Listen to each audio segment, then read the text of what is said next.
meninos, hoxe desde a conta que te conta a Biblioteca Cristalina imos ler unha historia que continúa a ser en portugués e é dun macaco que acordou mesmo mal disposto e está rabuxento.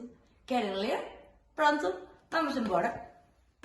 Un belo día, o chimpancé acordou e descubriu que nada estaba ben.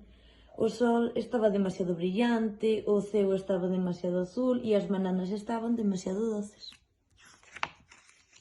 O Kim ficou confuso. O que se passa? Se calhar está rabuxento, suxeriu o veciño Norberto. Eu não estou rabugento. Afirmou o Kim. Pelo camiño encontrou o marabú. O Kim está rabuxento, avisou o Norberto. Por que está rabuxento, Kim? Preguntou o marabú. Está un día tão bonito.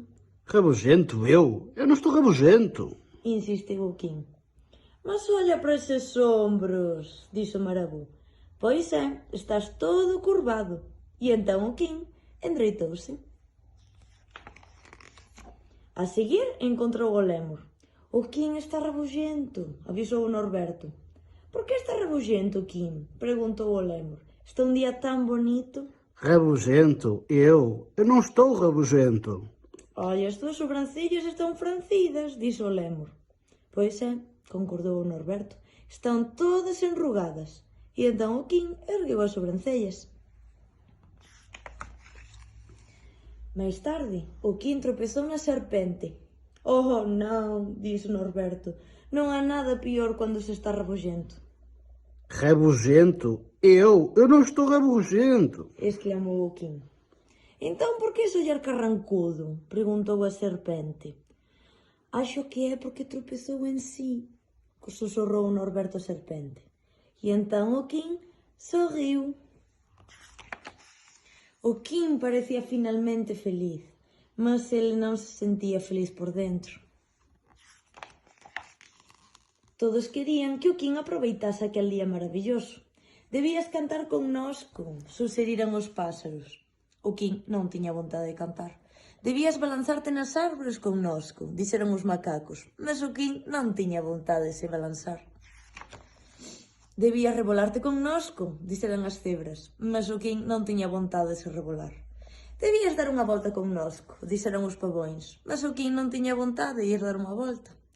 Debías deitarte na relva, debías bater cos pés no xao.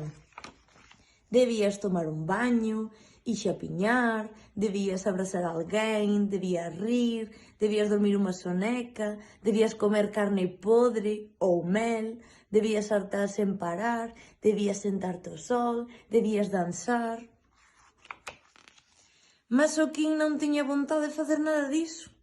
Por que está rabugento, Kim? Preguntaran todos. Está un día tan bonito. Eu não estou rabugento! Gritou o Kim enquanto batía cos puños no peito. E afastouse enervado. O Kim sentía pena. Alguma pena por ter gritado con toda a xente, mas sobretudo pena de si propio. Acho que estou rabugento. Suspirou el. E cando comezaba a sentirse mesmo triste, encontrou o Norberto.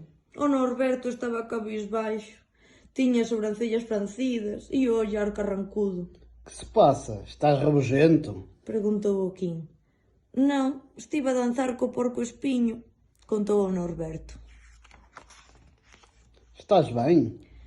Doi un bocado, mas probablemente xa me vou sentir mellor daqui a pouco, disse o Norberto. Tu ainda estás rabuxento? Sim. Mas provavelmente também já me vou sentir melhor daqui a pouco. Por agora, preciso de ficar rabugento.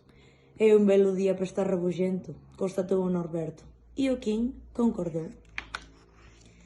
Até xa se sentía un bocadiño mellor. Entrou por unha porta, saiu por outra. Quen quiser outra historia, que veña cá e conte outra. Xa, xa.